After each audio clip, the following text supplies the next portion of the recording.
दर्ज किए गए हैं।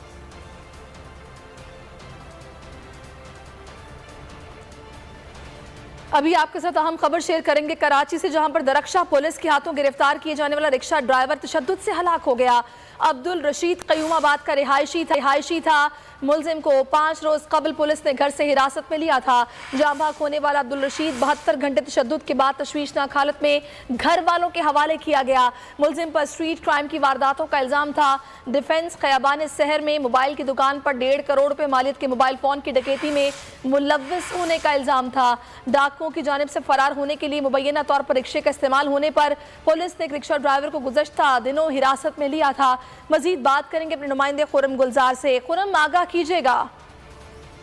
बिल्कुल, ये साउथ पुलिस के हाथों मुबैना तौर पर रिक्शा ड्राइवर की हलाकत का मामला है। दरक्षा थाने की हदूद से 12 मार्च को मोबाइल फोन की दुकान पे 1.25 करोड़ की तकरीबन डकैती का मामला है, जिसमें रिक्शा ड्राइवर को इन्वेस्टिगेशन पुलिस की जानिब से हिरासत में लिया गया। 72 घंटे रिक्शा ड्राइवर अब्दुल रशीद को हिरासत में रखा गया, जिसमें मुबैना तौर पर तशद्दुद किया गया। बाद 2 रोज कबल ही रिक्शा ड्राइवर को उसके अहल खाना के हवाले किया गया। दरक्षा थाने से उनके अहल खाना के हवाले किया गया, जिसके बाद वो 1 रोज बीमार रहने के बाद आज तो इंतकाल कर गया है। अहल खाना का इल्जाम है कि पुलिस के तशद्दुद से अब्दुल रशीद की हलाकत हुई है। इस वक्त अब्दुल रशीद का जिला अस्पताल में पोस्टमार्टम किया जा रहा है, जबकि DIG साउथ का कहना है कि पोस्टमार्टम की रिपोर्ट आने के बाद ही फैसला किया जाएगा कि इसमें जो मुलविस एहलकार है उनके खिलाफ कानूनी कार्रवाई की जाएगी। ठीक है, बहुत शुक्रिया खुरम गुलजार।